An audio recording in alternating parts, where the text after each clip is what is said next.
Good afternoon. Following opening remarks, the earnings call will be open for questions via the conference line by pressing the star followed by 1 and via Twitter by sending a tweet to @TMobileIR or @Mike Sievert using hashtag TMUS. I would now like to turn the conference over to Mr. Judd Henry, Senior Vice President and Head of Investor Relations for T-Mobile US. Please go ahead, sir. Thank you. Welcome to T-Mobile's second quarter 2021 earnings call. Joining me on the call today are Mike Sievert, our President and CEO, Peter Osvaldik, our CFO, as well as other members of the senior leadership team. During this call, we'll make forward-looking statements which involve a number of risks and uncertainties that may cause actual results to differ materially from our forward-looking statements.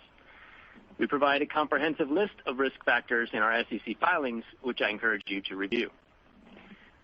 Our earnings release, investor fact book, and other documents related to our Q2 results, as well as reconciliations between GAAP and non-GAAP results discussed in this call, can be found on the quarterly results section of our investor relations website. I'd like to remind everyone that historical results prior to the second quarter of 2020 represent the standalone T-Mobile prior to the merger with Sprint. I would also like to note that we are in the quiet period for Auction 110 and will not comment directly or indirectly on that spectrum. With that, let me now turn it over to Mike. Okay, thanks, Judd. Hi, everybody. Well, it is so great to be coming to you live from our Bellevue, Washington headquarters here, all gathered together with increasing numbers of our employees with each passing week. And it's just great to feel the energy of this team. And it's no doubt fueled by this quarter's fantastic results. T-Mobile delivered another outstanding quarter of profitable and industry-leading growth, beating our numbers across the board and leading the industry in postpaid net subscriber growth and service revenue growth yet again. And we did it while simultaneously delivering record core adjusted EBITDA and free cash flow above expectations. All of this while accelerating the transition of Sprint customer traffic onto the T-Mobile network, further extending our 5G network lead, and increasing our expected merger synergies for the year. And these results all culminate in a 16% year-over-year increase in free cash flow. 16%, which is just the beginning of our rapid free cash flow expansion journey and the unlocking of massive shareholder value. Listen, we're just past halftime in the game here for 2021, and our team is feeling more confident than ever. So we're increasing our guidance expectations across the board with today's announcement. Net additions, core EBITDA, synergies, CapEx investments, and cash flow outlooks for the year are all being increased today. These results stem from our focus on executing on our 3 core ambitions that I've talked with you about before. Delivering industry-leading profitable growth by expanding our addressable market and growing customer relationships. Delivering substantial enterprise value by realizing merger synergies faster and bigger while transforming our business. And positioning the company for long-term success with sustained 5G leadership, our strong brand, and the best customer experiences. Let's start by talking about growth.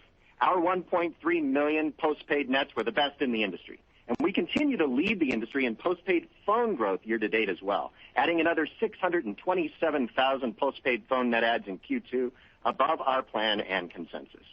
This includes another strong quarter of growth from T-Mobile for Business, driven by customer wins in key industries including airlines, automotive, and retail, and government agencies such as the Department of Veteran Affairs and the U.S. Army. But importantly, our reliable, profitable growth is the product of our progress on churn. T-Mobile again produced the biggest sequential improvement in postpaid phone churn compared to all other wireless operators this quarter, delivering 0.87%. We continue to make great strides in improving churn for both our T-Mobile and Sprint customers by providing them with best-in-class experiences, and we continue to see the lowest churn in the entire industry from our loyal T-Mobile branded customers. Our T-Mobile brand's consumer churn is lower than Verizon's, and this quarter, so was our business churn. This achievement is a testament to our awesome customer-loving team and also to our synergy-backed model, which allows us to sustainably deliver the best value while rapidly building fame as America's best 5G network. And unlike the other guys, we've got room to run. Our higher Sprint churn is rapidly improving, giving us ongoing potential tailwinds in this area. Speaking of our customer-loving team, just this morning, we were awarded the #1 ranking from J.D. Power in U.S. customer care performance for the 22nd time. And our Net Promoter Score for customer care among our Sprint customers is up 48% year over year. The way we care for our customers is part of our secret sauce, and it's an important moat around our business. Now, with all the line growth we've been seeing in the industry, another strong metric to watch is postpaid accounts, which represents new overall customer billing relationships. As we said during our Analyst Day, our strategy is built upon establishing new account relationships and growing them over time with additional products and services to drive ARPA growth. This quarter, we delivered our highest ever postpaid account growth at 349,000, and we continue to focus on capturing quality, profitable growth. I'll say it again. This quarter's account growth was our highest ever, at least in all the years I've been here. That's over 600,000 net postpaid accounts added year to date, compared to Verizon, which is still negatives for so far this year, and AT&T, who doesn't want to share account growth information. In addition, we're the largest prepaid provider in the country, and we're consistently growing and delivering strong ARPUs in this valuable customer segment, despite our size and despite the ongoing industry growth of postpaid at the expense of prepaid. In Q2, we delivered 76,000 net adds, which reflected record low, industry-leading prepaid churn of just 2.62%. Okay, let's discuss the financial outcomes. One thing that continues to distinguish us as an investment is that only T-Mobile is converting that record service revenue and our synergy-backed model into industry-leading core EBITDA, adjusted EBITDA, free cash flow growth. What's even more exciting is that we're delivering these results before we begin to fully capitalize on our 5G leadership and before we fully tap into the new market opportunities and underpenetrated segments we've been discussing. Peter will tell you more about our financial results here in a minute, but what I'll say is that T-Mobile showed again today that we consistently deliver smart growth on the top-line metrics while consistently leading on financial outcomes like core EBITDA and cash flow, pacing nicely to unlock the massive cash flows we outlined in our 5-year plan, a plan that promised outcomes we are reiterating here today, built around consistent, disciplined, market-leading, profitable growth. Our opportunities are enabled by the fact that we already have America's largest, fastest, and most reliable 5G network. And as we continue to pull further away from the pack with the pace of our network build, we're clearly beginning to differentiate ourselves, not just on 5G, but on network performance overall. Already this year, 7 third-party network reports show that T-Mobile customers get the fastest 5G speeds and spend the most time connected to 5G. While others are clutching to the work of a single paid consultant to support their network claims, our 5G leadership is showing up loud and clear time and again in reports that are coming from multiple, independent, industry-leading firms that look at real customer usage from billions of device measurements. Now, I know we all spend a lot of time talking about 5G, and for good reason, but we have also quietly eliminated the legacy advantages that AT&T and Verizon previously enjoyed on LTE, which is where most traffic remains today. In fact, the latest Ookla data shows that T-Mobile customers get the fastest overall network speeds nationwide, and T-Mobile swept every mobile category in Ookla's latest report. This is in addition to OpenSignal's latest findings that T-Mobile delivers the best 4G availability, and Umlaut's latest report, which highlights again that T-Mobile has the most reliable network overall. So whether customers are on 4G LTE or 5G, they're covered by a far-reaching and speedy network at T-Mobile. Speaking of far-reaching, did all of you catch Neville's blog earlier this week? He announced that T-Mobile's extended range 5G now reaches 305 million people. That's nearly everybody. And we surpassed our year-end milestone roughly 6 months ahead of schedule, thanks to the terrific momentum of our team. Think of it this way. Our 5G network covers 92% of interstate highway miles across America. With 5G, 92% today, compared to just 68% for AT&T and only 51% for Verizon, as an example. However, where we are really unlocking transformative experiences for our customers is with our game-changing ultra capacity 5G, which, as you know, we are rolling out at an unprecedented pace. We already cover half of the U.S. population, delivering average download speeds of 350 megabits per second to 165 million people with ultra capacity 5G.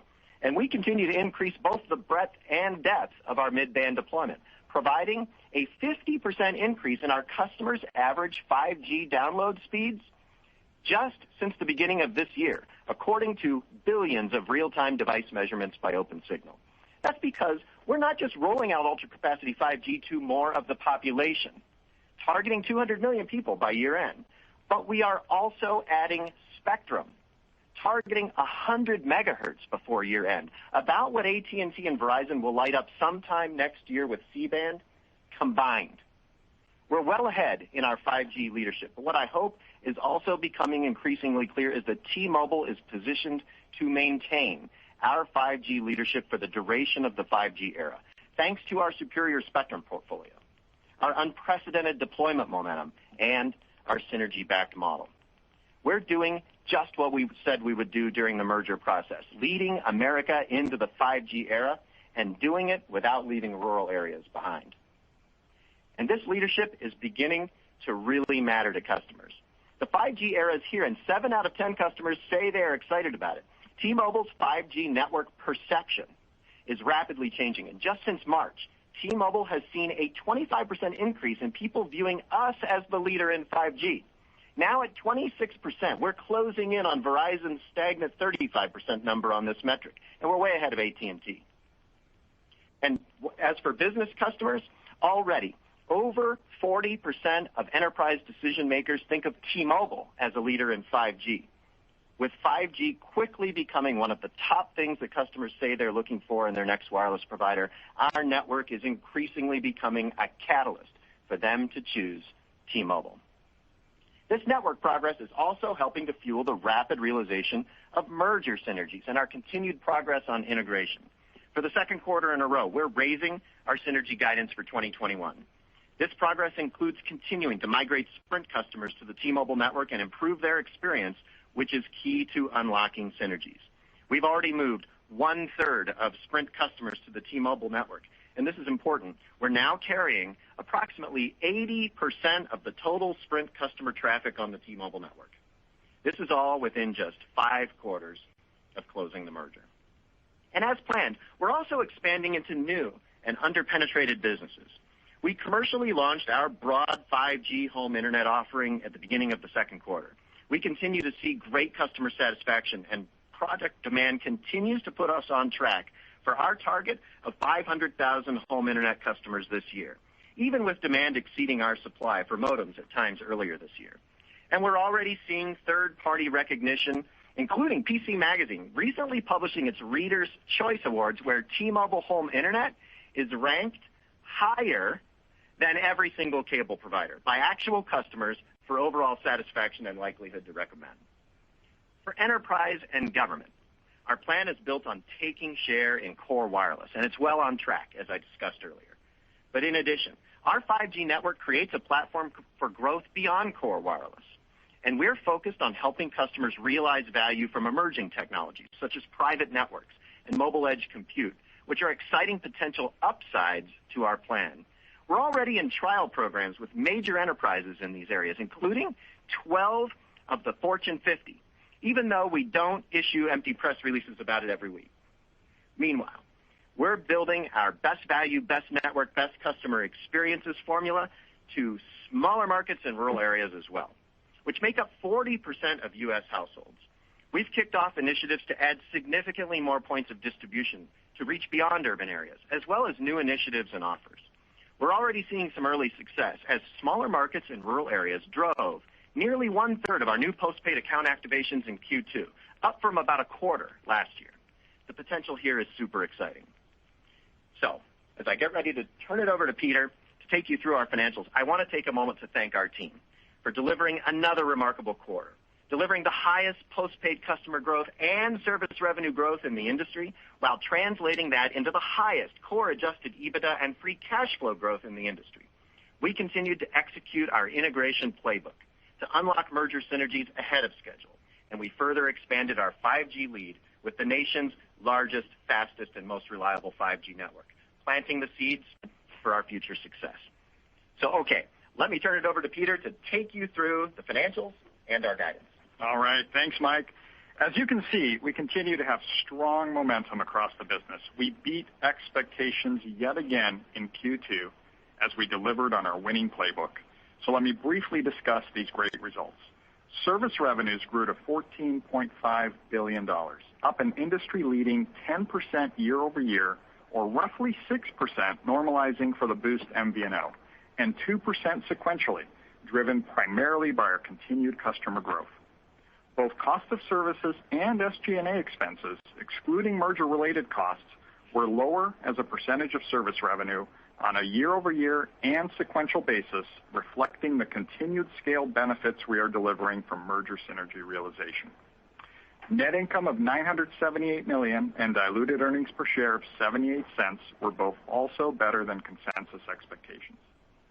Core adjusted EBITDA was a record $6 billion and up 7% year over year, driven by continued profitable service revenue growth and synergy realization.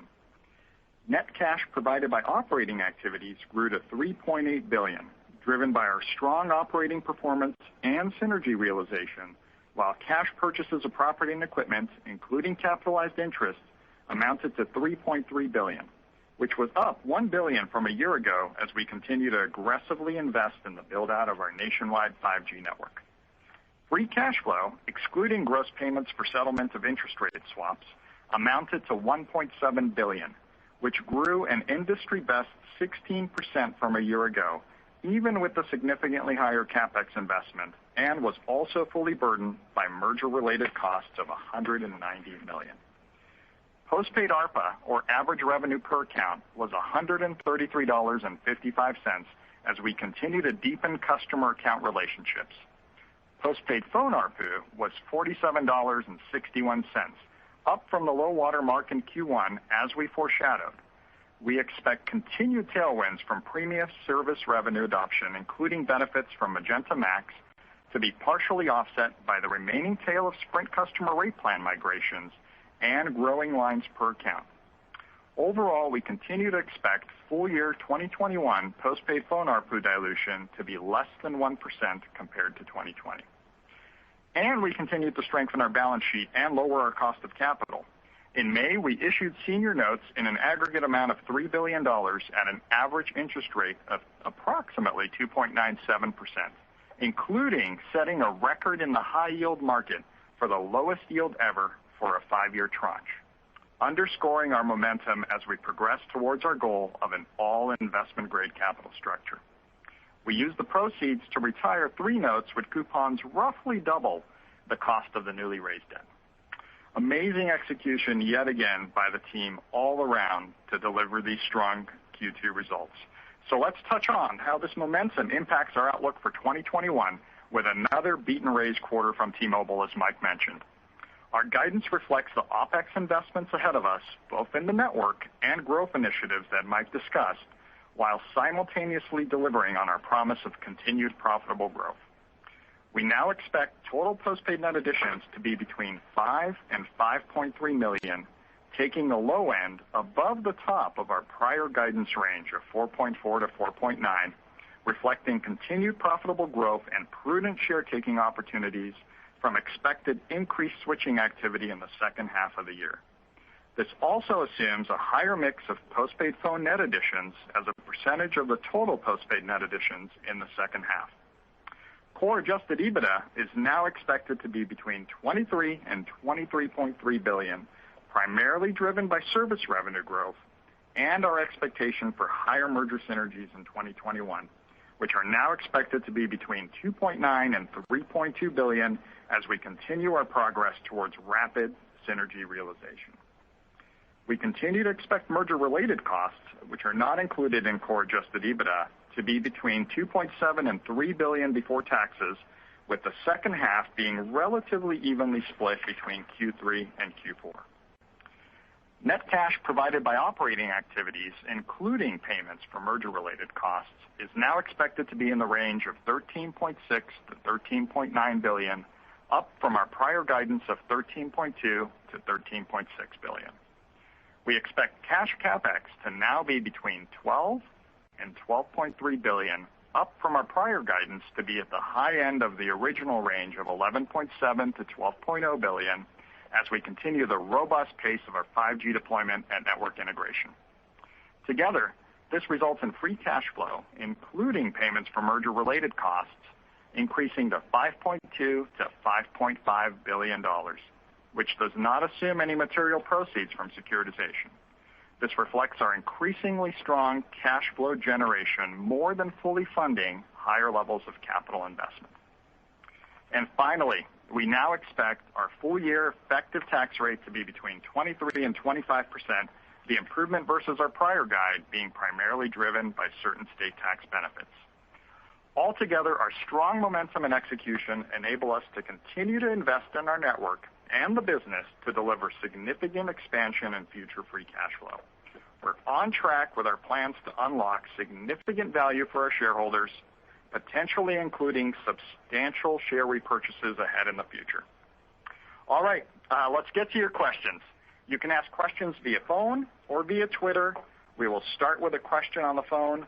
Operator, first question, please. Thank you. If you would like to signal with phone questions, please press *1 on your touch-tone telephone. If you're joining us today using a speakerphone, please make sure your mute function is turned off to allow your signal to reach our equipment. Again, that is *1 for questions. And our first question will come from Jonathan Chaplin with New Street Research. Thanks, guys. Just one from me. I'm wondering if you can give us some more context on the Dish deal. It would be great to get a little bit more of an understanding of kind of the mechanics behind the scenes, and the reasons why you let that relationship go. But also would love to get some context from you on how you think the sort of a new deal that they've got with AT&T impacts the wireless industry overall. Thanks. Thanks, Jonathan. Okay, well, first of all, Peter, you owe me $100. The first question was, in fact, about Dish. Let me point out a couple things. I hate to be predictable. Let me point out a couple things about this. One is, I want to make sure people understand, particularly investors understand, that when we presented you our 5-year plan, we had already factored in rapid declines for Dish revenue into our plans. And so that's kind of in the run rate. I'll get to it. It could go a little faster than we had thought, but I want to make sure you understand that. And we've done that for a number of reasons. One, we can observe a rapid decline in customers over at Dish. And, we don't have a lot of knowledge about their operations, and so there's no reason for us to do anything other than drag right on that when we make our plans. And secondly, we took them at their word that they would build a facilities-based network and vacate ours as soon as possible. So all that was built into our run rate. So much so that in our 5-year planning horizon, by the end of it, we had substantially taken out all of the Dish revenues in our plans, and the vast majority of them by the end of our planning period. Now, it's possible that with this development with AT&T, that they will move faster than even we anticipated in moving off our network. And that'll open up some both opportunities as well as some gaps in our financial plan. And I want to make sure a couple things are clear. First of all, we've looked at this carefully, and we are here today reiterating every aspect of our 5-year plan, both in the medium term and in the long term, that we communicated earlier this year. And there's a couple reasons for that.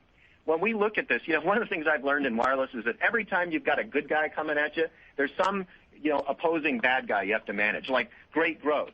It's going to cost you an EBITDA, for example, and you got to manage that. Or in AT&T's case, billions and billions of dollars in future revenue reversals hung up on their balance sheet. But on the other hand, when you get a bad guy like potentially Dish moving faster off our network than we had thought, it opens up opportunities. And one of the things that we see right away is that when they move off of our network, that's going to open up both management attention, but more importantly, capacity. And so many things in our plan are predicated on available capacity. Like, for example, home broadband, where we don't think we're going to be so much paced by the demand. we're going to be paced by the available network capacity, so there's an opportunity to go faster. Or enterprise share taking, where our ability to put ambitious offers in front of customers is paced by what? Available capacity. Or our ability to bring in new wholesale partners or double down with our existing ones. This is something that ultimately, when we look at it, we're not really that displeased, which gets to the core premise of your question, because it's going to allow us to do what we do best, focus on our knitting and get after share taking and building this great network. And that's always been, sort of the core premise of the 5-year plan that we put in front of you. I'll say a couple things to wrap up. One, we like and respect the DISH team, and we're here for them. So to the extent that they want us, we're here, more or less. It's up to them. We will honor every obligation and continue to honor every obligation that we've made to both them and to the government. And overall, we're going to get after growing our core business and working with our core partners. And we're here today, after looking at it carefully, to reiterate every single promise that we made to you in our 5-year plan. Great. Thanks, Mike. You bet, Jonathan. And our next question will come from Craig Moffett with MoffettNathanson.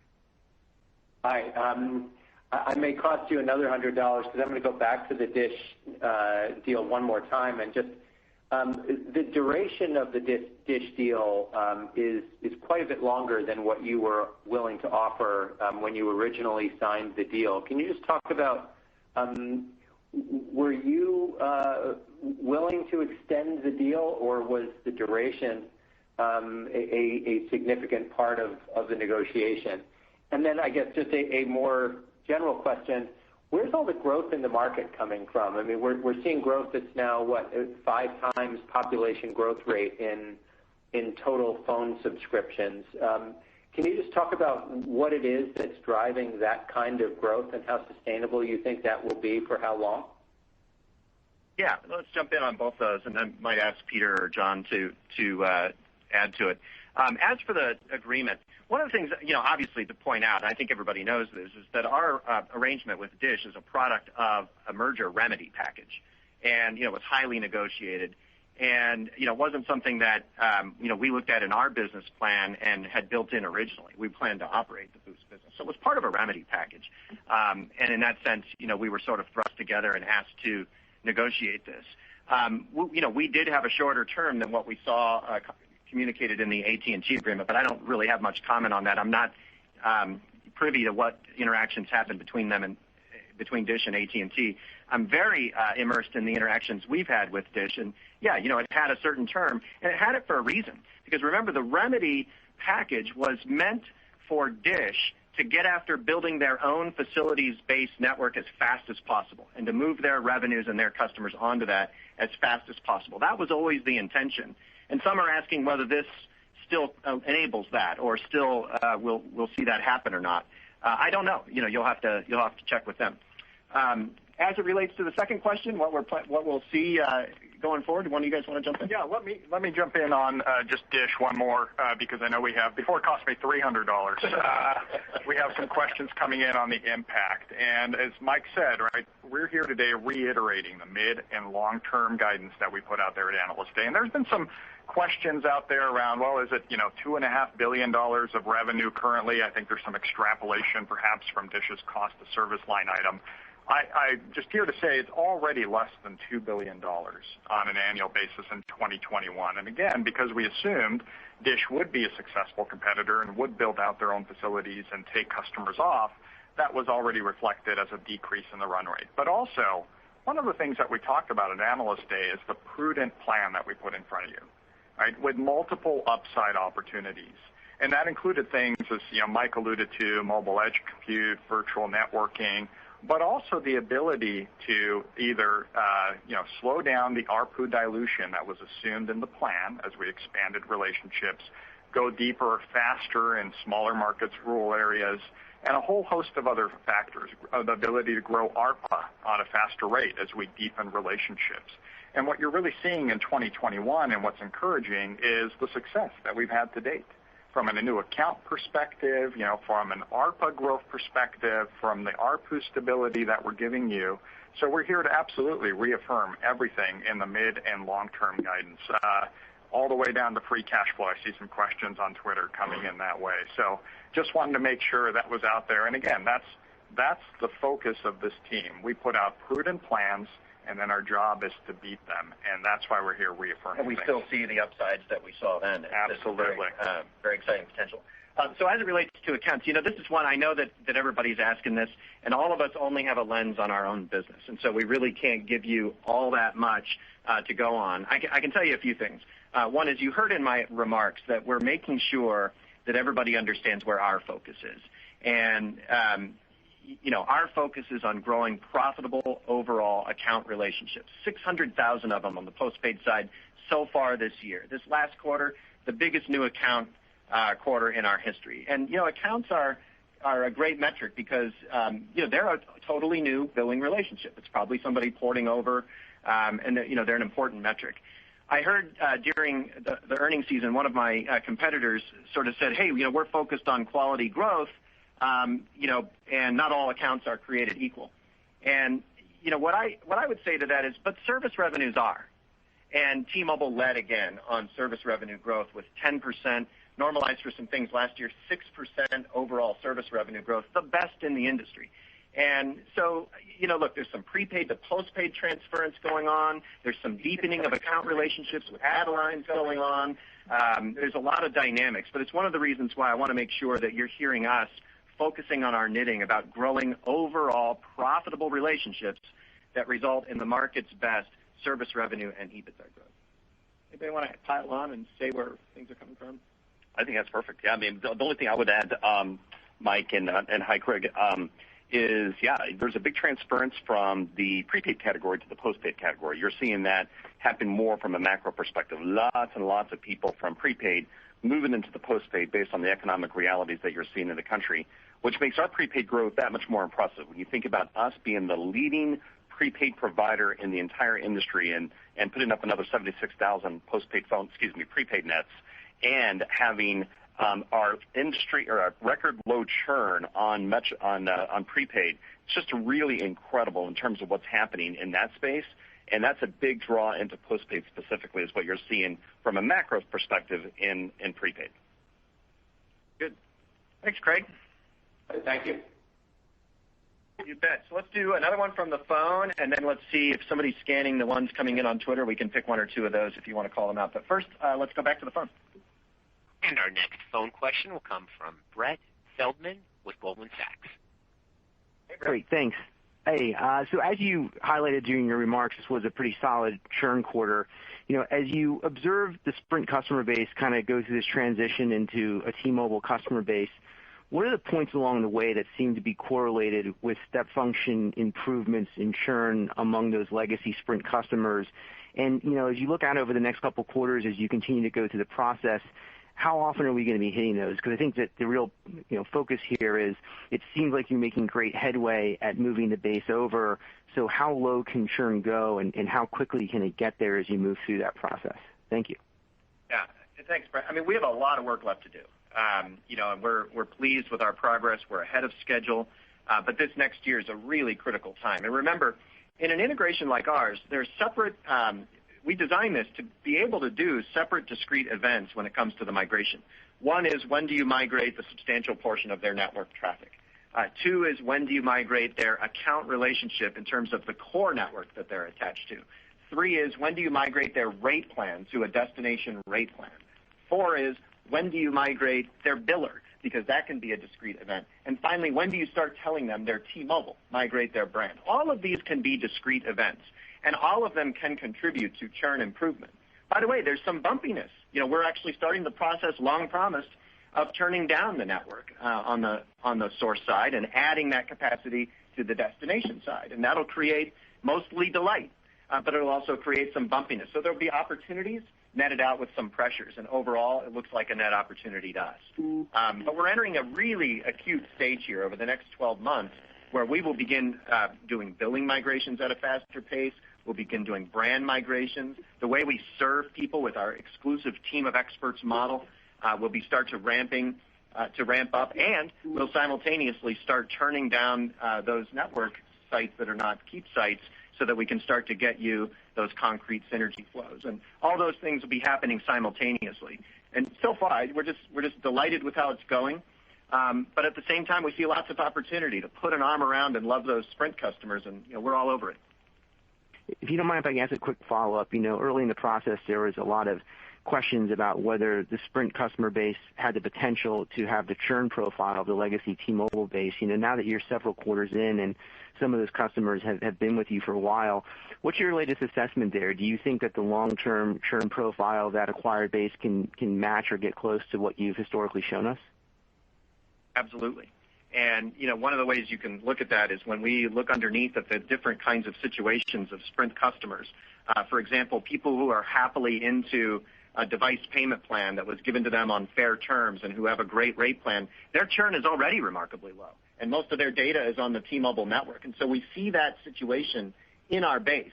On the other hand, people who have a situation that's less palatable to them from a variety of promotions that had raising prices or the way their device plan works, or they're not in a device relationship with us and they're kind of a jump ball, those churn numbers are still higher. And our job is to welcome them to T-Mobile with the great taxes and fees included rate plans and Netflix on Us and T-Mobile Tuesdays and, Team of Experts Care and, of course, the best 5G network in the country. And that's happening at pace, but we're only working our way through the base.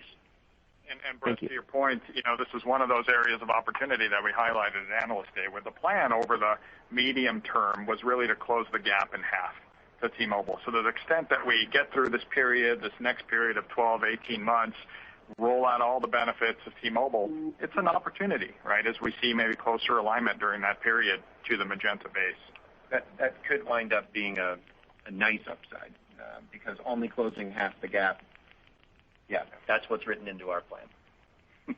Great. Thanks. Brett. All right, what are we seeing on Twitter before we go back to the phone? Well, Walt's got a couple good questions in here. One about 2.5 gigahertz deployment, which I'm sure Neville could hit, and a little bit about on postpaid phone growth adds and add lines, which I think we have some great insight on. Does Walt doesn't do the calls anymore? He's just a digital native. Okay, fair enough. You got in multiple questions that way, though. All right, well, let's read it out. So we'll go to one.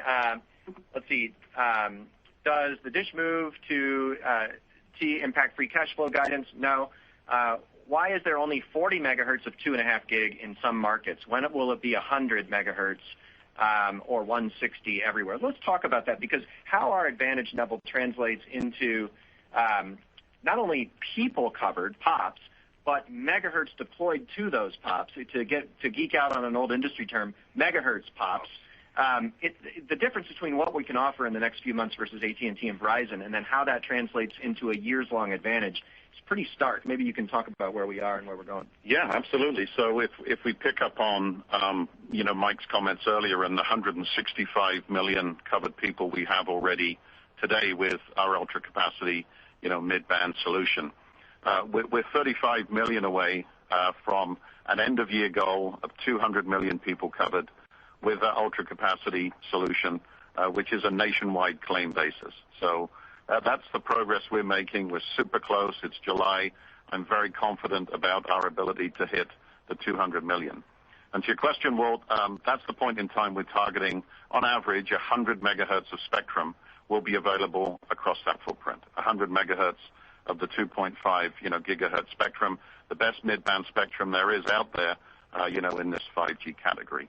So that's exciting, and if you compare and contrast that to what AT&T and Verizon have announced to date, they're talking about 100 million people covered some point in time in the new year, and between them, on their C-band spectrum holdings, they have 100 megahertz, Verizon 60 and AT&T 40. So when you compound the footprint and the spectrum available, obviously we have a massive lead. And the good news is that that lead is there, and it's durable and it's sustainable as we move into, the coming years.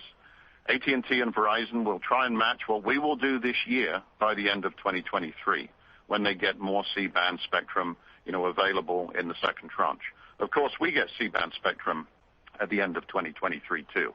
But the important piece is we're not sitting at 200 million covered POPs at the end of this year. Our goal is to be at 300 million covered POPs by the end of 23, and to double that spectrum position from 100 megahertz of midband to 200 megahertz. And in your question, Walt, you mentioned 160 megahertz of 2.5. Our plan is to have all of that deployed for 5G plus additional mid-band from our AWS and PCS holdings to set us up for an incredible leadership position that AT&T and Verizon will spend many years trying to match. Cool. I was expecting a follow-up question, but I forgot you saw on Twitter. Okay, so good. So let's go back to the phone, and we'll get ready for another Twitter one after this. Thank you. Our next question will come from Phil Cusick with J.P. Morgan. Hi, Phil. Hey, guys. Thanks. Hi, Mike.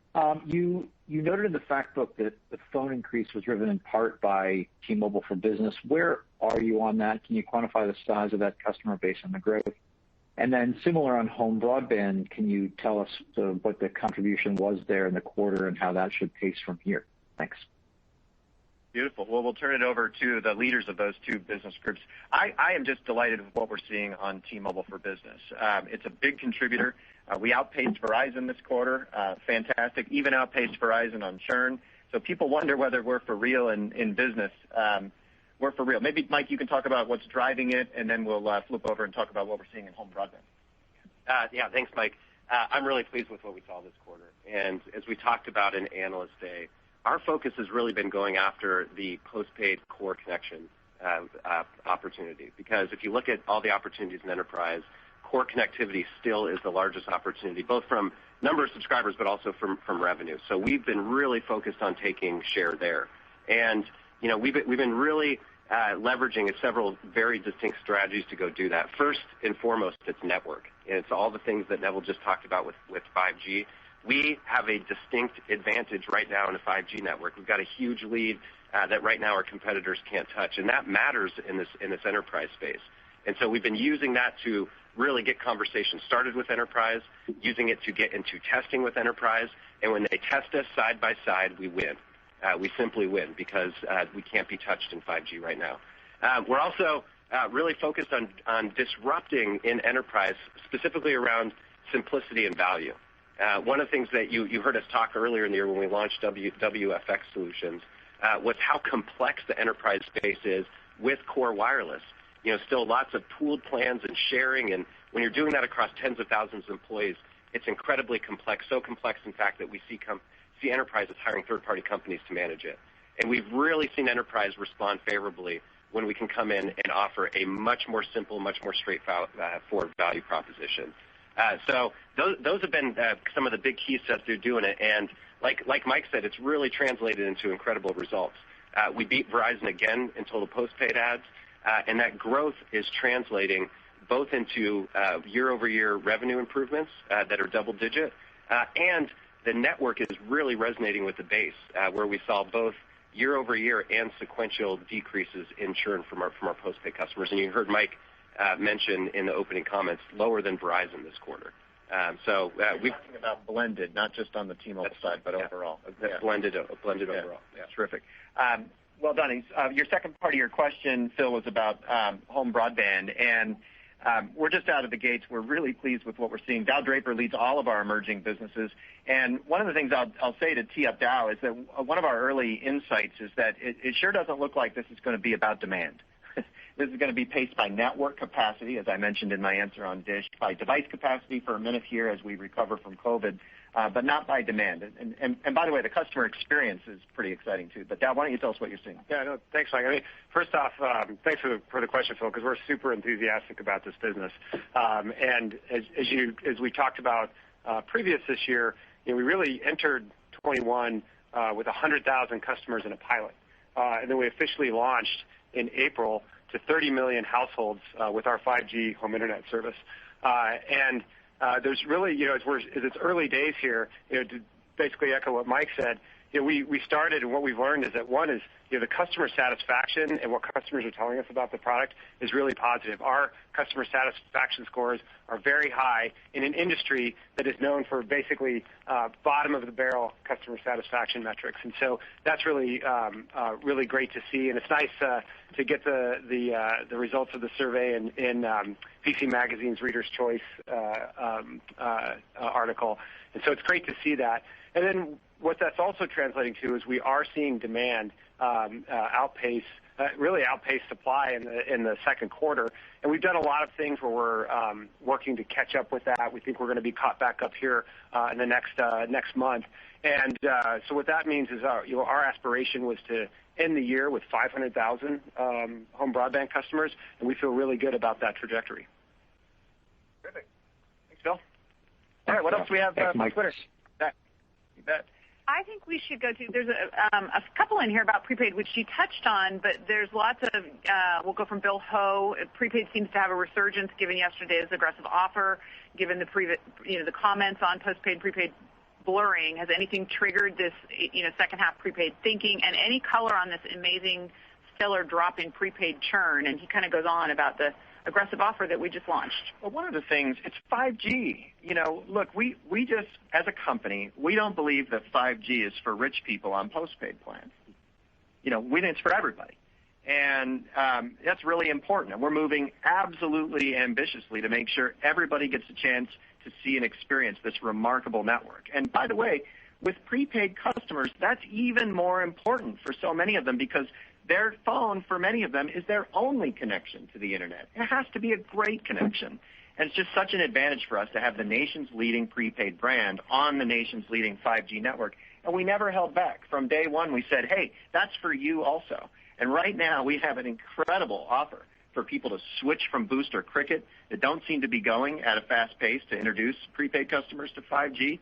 And not only to give them a great rate plan, but also to give them a brand new Samsung Galaxy 5G phone. And so, it's a fantastic offer. Really, it's about celebrating this 5G moment and getting people to come see what our network leadership is all about. And I think that's a contributor. That network leadership, both on 4G and 5G, is certainly a contributor to the lowest churn we've ever seen or anybody's ever seen from a major prepaid brand.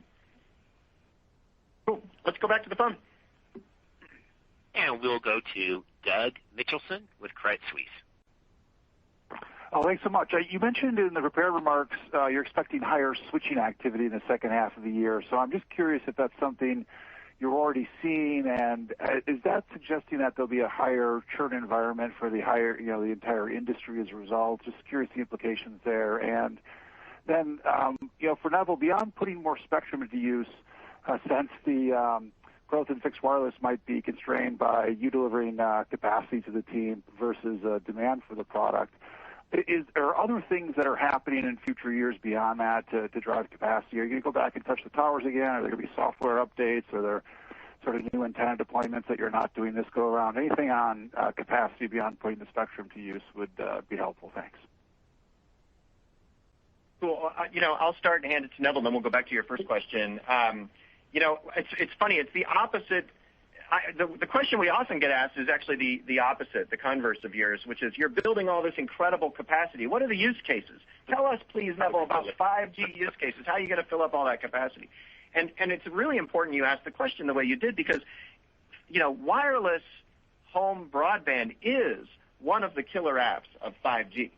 And, that's why I mentioned earlier that anything that frees up capacity to allow us to go faster on this multi-billion-dollar opportunity is a good guy. And, but maybe we can talk about that whole equation and what you're seeing when it comes to enabling home broadband and other high-capacity applications, Neville. Yeah, I think obviously the heart of the opportunity is spectrum. And, we are in this strong position, and I outlined for you the pace at which we're deploying that 5G spectrum, which is going to create, a fairly sharp contrast with our competition. I love our messaging on 5G for all, and part of that is the prepaid, segment of the customer base that we just talked about, but it's also really hitting, all corners of the United States, right? Going into rural markets, small town America, and bringing 5G capacity and capability at an incredible pace. And I think that's going to position us for, a long-term advantage in those market areas. That capacity and capability going into those marketplaces is going to open up enormous opportunity on in-home broadband. So it's not just the application of a great set of spectrum, it's where and how and the pace at which we do it. I think the other piece is, not to get too geeky, right, but 5G is just really beginning. And, the features and capabilities and the spectral efficiency that we can secure from a 5G bearer. We're at the very beginning of that journey. We're only just now rolling out 5G in the mid-band space. And if you look at what happened with LTE over a decade plus, material improvements in the capacity and capability of what we could support with our radio network. And that's going to come with 5G too. There's a very rich future and roadmap to enhance the capacity and capability that we can bring. So you add all those pieces together. This is an incredible 5G factory that we're building. And to Mike's comment, we're excited about all of the opportunities with which we can fill up this capacity bucket that we'll roll out over the next 3, 4, 5 years. But that opportunity, especially in the near term, is going to be critical, across the country, and especially in those major markets where we make the first start. Cool. All right, your first question was about switching and trends we're seeing with churn in the second half. I'll tee it up, hand it to John. A lot of this is seasonal. Second half is usually a period with higher switching activity and higher churn. This year, there's the additional dynamic of COVID, which is a little bit of a wild card, but the broad trends notwithstanding Delta variant do look like a continuation of opening up. And then, of course, in the fall time in prior years, we've generally had big important new phone launches. And you should take all that together. We've made on the guidance to fund our plan to compete profitably, ambitiously, reasonably, but to compete in the second half to make sure that we're competitive. But John, why don't you say what you're seeing? Yeah, that's exactly what I was going to say, Mike. That seasonally in the second half of the year, you have 3 big moments. You've got a big back-to-school moment that'll be much more of a prominent moment this year versus perhaps last year. Then, like Mike said, you have a premium smartphone introduction that's typically, in the fall time frame. You never know, but typically in the top fall time frame. And then, of course, you have a holiday period. So what we're seeing a continued, reopening. We've been seeing that. I think I said last quarter that there are some places throughout the country, even last quarter, like Texas and Florida and some states like that, were fully open. And then other places like New York and California still gradually reopening. We're still seeing that in terms of those states and some of those big markets that are still gradually reopening. We expect that to continue. Like Mike said just a few moments ago, don't know where Delta's going or any other kind of variants that might be out there, but we're well in the position in a post-vaccine environment to be able to manage that. We expect there to be much more activity in the second half of the year versus the first half. We're prepared to win in that space. That's where we win the most. That's what we love, to see that kind of competitive activity. And there's more people evaluating their options out there. We love that because we want them to look at T-Mobile. And when they look at T-Mobile, when they're in the market to shop and perhaps, switch, they pick us more than not. So, we're excited about it. Thank you. All right. You bet, Doug. Okay, let's go back to the phone. Our next phone question will come from John Hodulik with UBS. Okay, great. Hey, thanks, guys. Hey, Mike, how are you? Maybe let's go back to the rural and suburban strategy. It's nice to hear that the contribution in terms of accounts has ticked up to a third of the new accounts this quarter. How high can that go, and do you expect it to continue to tick up? And I guess along with that, how far through the investment phase are we? We talked about hiring local experts and increasing distribution. Is that in the run rate, or should we expect more? And then lastly, along with that, you guys talked about sort of getting on these synergies, especially the taking down and decommissioning the Sprint network. And it seems there's an equation there with either some increased investment on distribution, but eventually we're going to see the costs come through. When do we see that inflection and the synergies override the new investments and we start to see acceleration in the adjusted EBITDA number? Thanks. Terrific. Well, first of all, let me just say on small markets and rural areas, my opinion, I'll toss it to John, is we're in the first inning. We're just getting going. A lot of these investments around distribution, around a new way of distributing product, around new offers, around reputation, where, those things take a little time.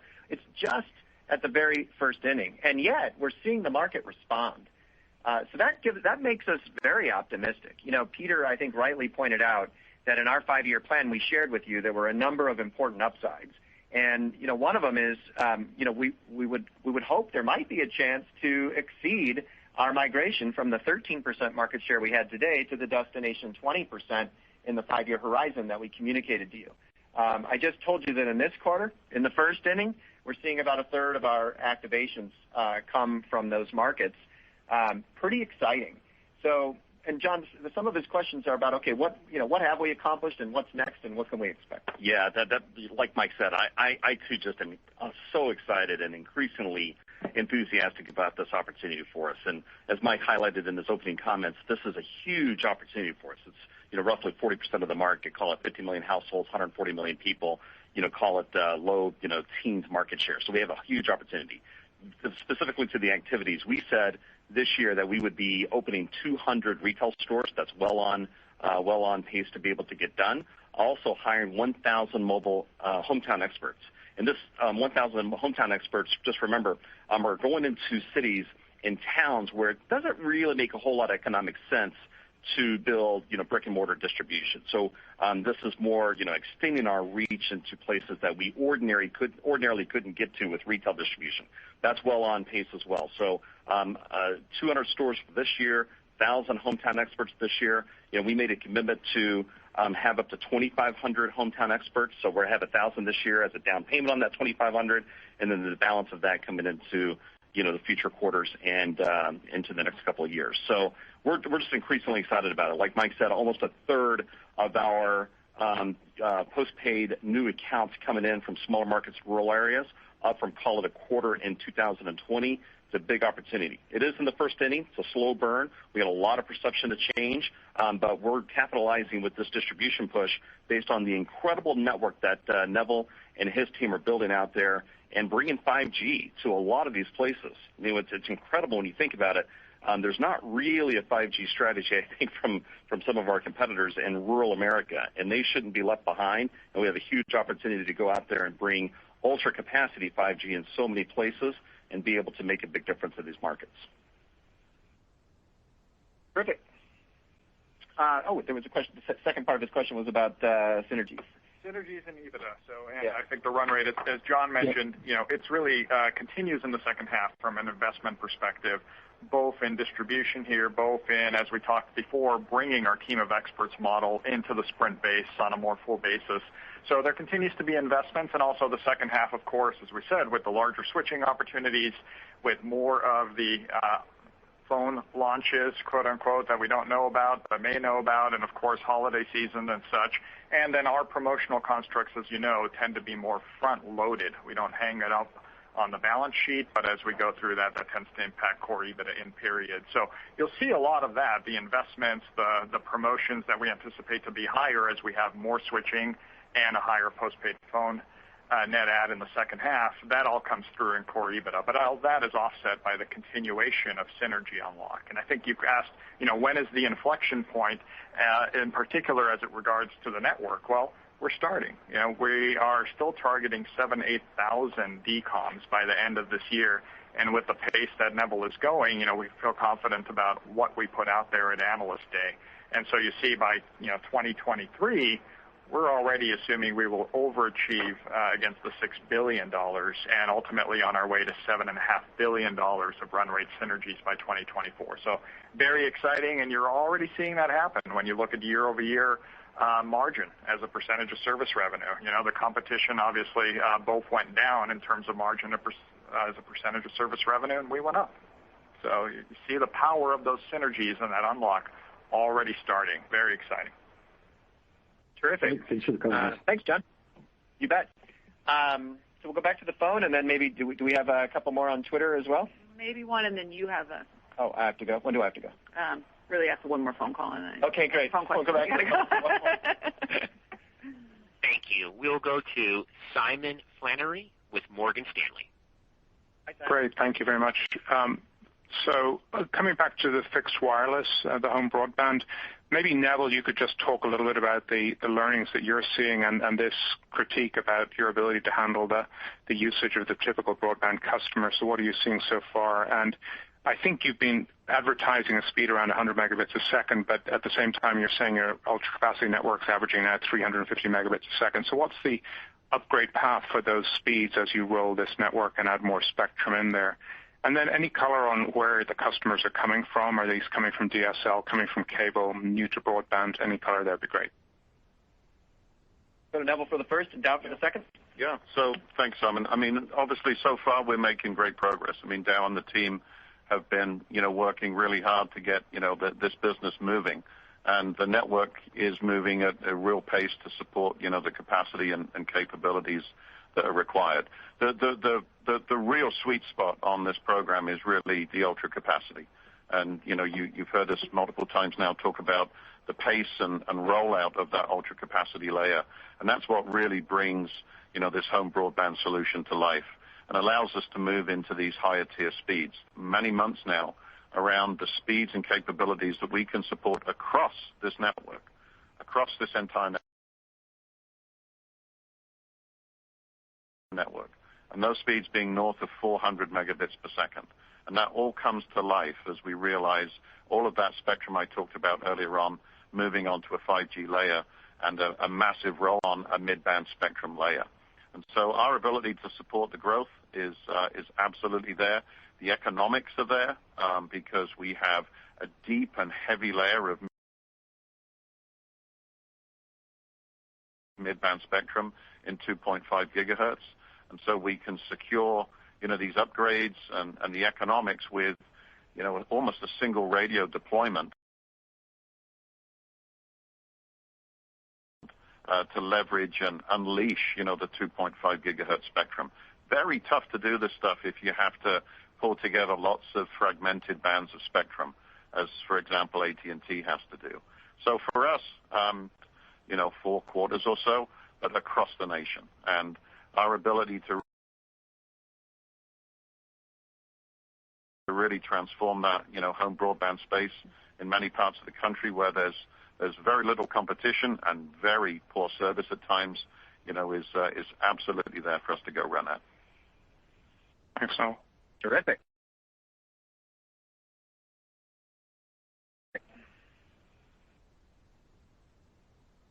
Cool. Thanks, Simon. All right. So where are we going now?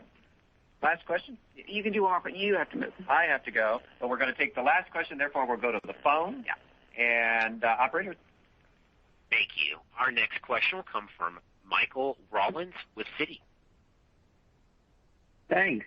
A couple follow-up questions. First, on ARPU, just curious if you can unpack what's happening in the ARPU in the quarter and for the year in terms of some of the helps and hurts and how Magenta MAX may also be contributing. And then just taking a step back, what's the expected pace going forward to introduce new Un-carrier initiatives? And when you look at the totality of the value that you're offering, are you seeing a continued evolution in the take rates for services such as Netflix or the T-Mobile Tuesday? All right. Yeah, thank you, Mike, and thanks, Mike, for the question. So ARPU and really the story of ARPA, very pleased, like I said in the prepared remarks, around what's happening with ARPU, and really a lot of tailwind that we're seeing with the adoption of Magenta MAX, which is just, really a manifestation as another use case of the power of this network and bringing this differentiated product out into the marketplace, and the ability for John and team on a consumer side to really translate that into value from an ARPU perspective. So that's a lot of the tailwind that we saw from a value-add service on a sequential basis. Remember, we told you Q1 was going to be the low water mark as we really focused in Q1 on moving a significant portion of the Sprint base into their target rate plans. And a little bit of that will continue throughout the latter part of this year. And of course, there's going to be continued investment in terms of expanding account relationships. Because remember, this plan is built on ARPA growth, not ARPU growth. ARPU is still, confident in less than 1% dilution, given all the tailwinds there. And the other part that also is an impact here is business. And you heard about the success in business. Business tends to be enterprise and government, larger account sizes. So you typically see that coming in at a lower ARPU than the average consumer, but also, tremendously valuable customer relationships there. So very happy there. In terms of Un-carrier, I wish I could maybe I'll Twitter you out exactly what we're going to do from an Un-carrier perspective and when it's coming. But the one thing that's true from this team, maniacal focus on profitable growth, but never losing that entrepreneurial spirit that we have. So, there's more on the horizon, I'm sure, when it comes to Un-carrier moves. We are not done solving the pain points in this industry or new industries like home broadband. So really appreciate it, Mike. Thank you. And I think probably with that, we'll have to, at this point, conclude the call. So, thank you, everybody, for tuning in. It's just an amazing set of results again, another beat and raise quarter for T-Mobile, and we're just very optimistic about where we're going and very glad that you could spend the time with us. So, operator, can you now please conclude the call? Ladies and gentlemen, this concludes the T-Mobile US second quarter 2021 earnings call. If you have any further questions, you may contact the investor relations or media departments. Thank you for your participation. You may now disconnect and have a pleasant day.